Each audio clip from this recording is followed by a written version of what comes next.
আসসালামু আলাইকুম। আজকের এই বেবি ফ্রকটি তৈরি করার জন্য প্রথমে আমি কাপড়গুলোকে আলাদা করে পার্ট বাই পার্ট কাটিং করে রেখেছি আপনাদের বোঝার সুবিধার্থে। এখানে আমি 2 হাত বহরের কাপড় ব্যবহার করছি। প্রথমে কাপড়টাকে 2 ভাঁজ করে 18 ইঞ্চি নিয়েছি এটার পাশে। এখন এটাকে 4 ভাঁজ করে নিয়েছি। মানে এখানে 4টি পিস কাপড় আছে। 2 ভাঁজকে আমি ভাঁজ দেওয়ার পর 4টি পিস হয়েছে। বডির জন্য নিচ্ছি 7 ইঞ্চি, গলা এবং কাঁধের জন্য নিচ্ছি আমরা 5 ইঞ্চি, আরমোলের জন্যও নিচ্ছি আমরা সেম 5 ইঞ্চি পরিমাণ। বডি আমরা মাজার দিকেও 7 ইঞ্চি দিয়েছি এবং বডির অংশতেও আমরা 7 ইঞ্চি দিয়েছি। গলার জন্য নিচ্ছি আমরা 2 ইঞ্চি, কাঁধের অংশ 3 এবং গলার যে লেন্থ সেটা নিচ্ছি আমরা 3 ইঞ্চি পরিমাণ। এখানে আমি বক্স করে প্রথমে কাটিং করে নিব ব্যাক সাইডের গলা, যেহেতু কলার ব্যবহার করছি তো আমরা 1 ইঞ্চি ব্যাক সাইডে কাটিং করে নিয়েছি। জামার যে বাড়তি সেলাইয়ের অংশ আমরা এখানে 1 ইঞ্চি পরিমাণ নিয়েছি। ব্যাক পার্টের অংশটা আমরা সরিয়ে সামনের ফ্রন্ট পার্টটা আমরা 3 ইঞ্চিতে কাটিং করে নিয়েছি। জামার যে নিচে ঘের অংশ সেটা নিচ্ছে আমরা 20 ইঞ্চি পরিমাণ লং। এখানে 4 পিস কাপড় আছে। 2 হাত বহর কাপড়কে আমরা ভাঁজ করে 4 পিস করে নিয়েছি। এভাবে প্রত্যেকটা সামনে মানে ব্যাক পার্টে এবং ফ্রন্ট পার্টে এভাবে আমরা সেলাই দিয়ে নিব। আমাদের ড্রেসটা কাটিং করা হয়ে গিয়েছে। এখন আমরা কাঁধের অংশগুলোকে জয়েনিং করে দিচ্ছি। যেহেতু সামনের টপ পার্টটা আমাদের যে মাঝখান থেকে বাটন হবে, তো সেজন্য আমরা মাঝখান থেকে ফাড়া অংশ দিয়ে দিয়েছি, কেটে নিয়েছি। নিচে ঘের অংশটা আমরা এক সাইড থেকে জয়েনিং করে তারপর আমরা যেই ঘের অংশের কুচিটা সেটা দিয়ে নিচ্ছি। আমি এক সাইড থেকে স্ক্রুড্রাইভারের সাহায্যে এবং অন্য সাইড থেকে হাতের সাহায্যে আমি সেলাইটা করে নিচ্ছি। মাঝের সেলাইটা দেওয়ার পর আমরা এখন যে নিচের দামানের পোর্শন, জামার যে নিচের ঘের অংশটা আমরা একটু মোটা করে সেলাইটা দিয়ে নিয়েছি। এখন আমরা করলার দিকে যে করলাটা কাটিং করব, তো সেই জন্য এখানে প্রথমে 2 ভাঁজ করে নিয়েছি। কাপড়টাকে প্রথমে আমরা এইভাবে 2 ভাঁজ করে মানে মোট এখানে 4 ইঞ্চি কাপড় হবে। এখানে আমরা সমান করে কাটিং করে নিয়েছি, মাঝখান থেকেও আবার কাটিং করে নিচ্ছি। এটা একটি ফিতা টাইপ হবে, আমাদের আরমোলে জয়েনিং করতে খুব ইজি হবে। আরমোলের অংশ থেকে আমরা চিকন করে এখানে কাপড়টা পট্টি দিয়ে নিচ্ছি।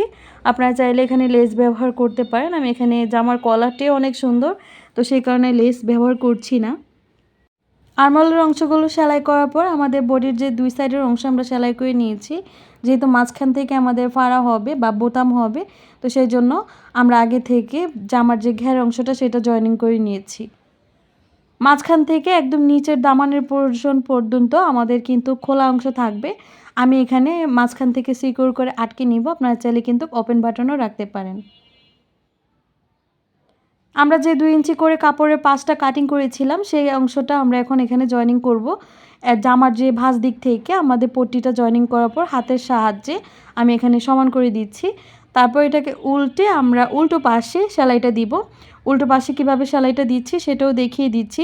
ভিতরের দিকে কিছুটা কাপড় আমরা অ্যাডজাস্ট করে নিয়েছি, তারপর উল্টো পাশ থেকে আমরা এভাবে সেলাইটা দিচ্ছি। এটা কিন্তু ভাঁজ দিক থেকে আমরা সেলাইটা দিচ্ছি না। এখন দামানের পোর্শন থেকে সেমভাবে আমরা ভাঁজ দিকেও একটি এভাবে পট্টি দিয়ে নিচ্ছি। যেই সাইড থেকে আমরা উল্টো পাশ থেকে সেলাইটা করছি সেই দিক থেকে আমরা বাটনটা জয়েনিং করব, আরেক সাইড থেকে আমরা বাটন হোল্ডারটা জয়েনিং করব। তো আমাদের 2 সাইডের যে অংশটা সেটা কিন্তু কমপ্লিট হয়ে গিয়েছে। আমরা সাইড থেকে আরেকটি ফিনিশিং সেলাই দিয়ে দিব। আমি আজকের ভিডিওটা খুবই শর্টকাট রাখার চেষ্টা করেছি। লং ভিডিও দেখার এখন অনেকেরই সময় হয় না, তো সেই জন্য এখন আরেকটি সাইডও আমরা কমপ্লিট করে নিচ্ছি। নিচে এসে ডাবল সেলাই দিয়ে দিয়েছি।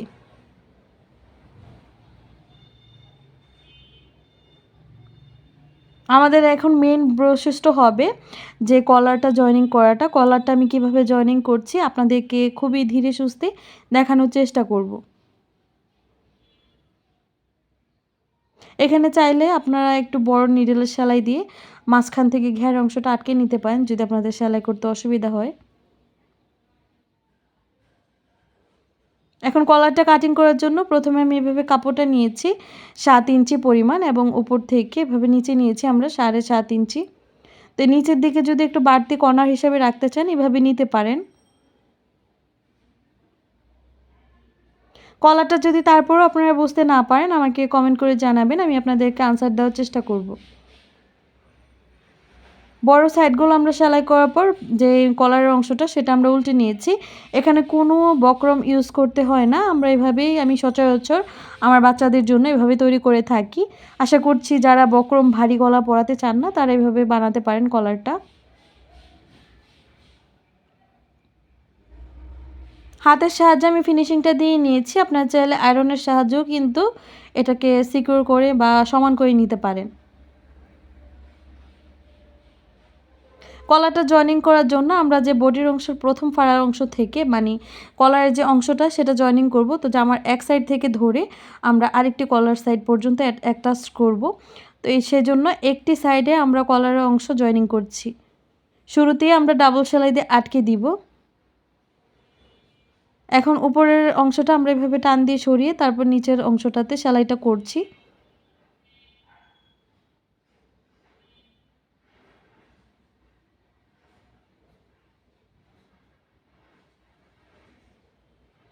শেষ পর্যায়ে এসে অবশ্যই আবার ডাবল সেলাই দিয়ে দিচ্ছি।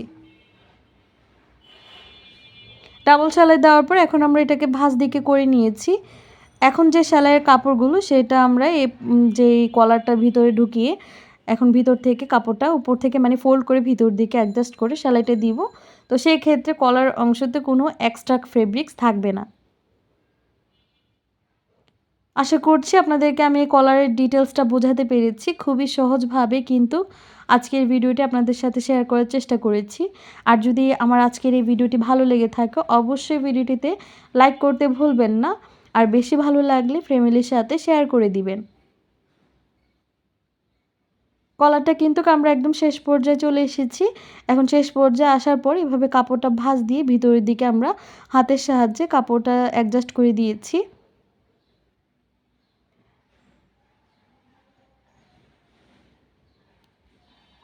অ্যাডজাস্ট করাটা খুবই ইজি। আমরা যদি আপনি এবার হাতের সাহায্যে না পারেন তো সেক্ষেত্রে একটি স্ক্রুড্রাইভারের সাহায্যেও কিন্তু অ্যাডজাস্ট করে নিতে পারেন। এখন কলারের সাইডটা আমরা সেলাই করে নিয়েছি। আগে থেকে সেলাই করলে পরবর্তীতে কিন্তু ফিনিশিংটা ভালো আসতো না। এভাবে কলারটা জয়েনিং করার পর চারো সাইড সেলাই করে অ্যাডজাস্ট করে নিতে হবে। আবার ঘুরিয়ে এই সাইড থেকে একটা সেলাই দিয়ে আমাদের কলারের অংশটা সেলাই শেষ।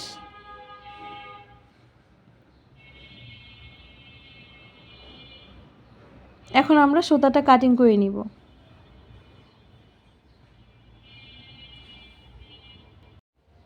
কলারটা জয়েনিং করা শেষে আমাদের জামার লুকটাই অনেকটা চেঞ্জ হয়ে গিয়েছে, মানে ফুল জামাটা তৈরি হয়ে গিয়েছে। আমি বোতামগুলো জয়েনিং করার পর আপনাদের সাথে পুরো ডিটেলসটা শেয়ার করছি। বোতাম লাগানোর আগে জামাটার লুকটা কেমন এসেছে সেটাও দেখিয়ে দিব। আমি এখানে কিন্তু মাঝখান থেকে জয়েনিং করে নিব, তারপর আপনার যারা একদম পুরো ওপেন বাটন রাখতে চান তো সেক্ষেত্রে কিন্তু রাখতে পারেন। আমি এখানে ওপেন বাটন রাখছি না, কারণ আমার বাচ্চারা জামা এমনিতেই খুলে ফেলে। তো সেক্ষেত্রে কিন্তু আমি মাঝখান থেকে মানে বডির অংশটা থেকে নিচের কিছুটা অংশ আমি সেলাই করে নিব। আশা করছি আমার থাম্বনেইলের যে পিকটা দেখেছেন, আশা করছি আপনারা এই জামাটার সাথে থাম্বনেইলের ডিজাইনটা মিল পেয়েছেন। বাটন লাগানোর পর এই হচ্ছে যে ফুল ডিটেলসে লুকটা এসেছে। আশা করছি আজকের এই ভিডিওটি আপনাদের কাছে ভালো লেগেছে। ভালো লেগে থাকলে অবশ্যই ভিডিওটিতে like, comment, share and subscribe করতে ভুলবেন না। আপনারা কোন ধরনের ভিডিও দেখতে চান আমাকে কমেন্ট বক্সে জানাতে পারেন আপনাদের বেবিদের জন্য। আজকের মতো এখানে বিদায় নিব। সবাই ভালো থাকবেন, সুস্থ থাকবেন। আল্লাহ হাফেজ। আসসালামু আলাইকুম।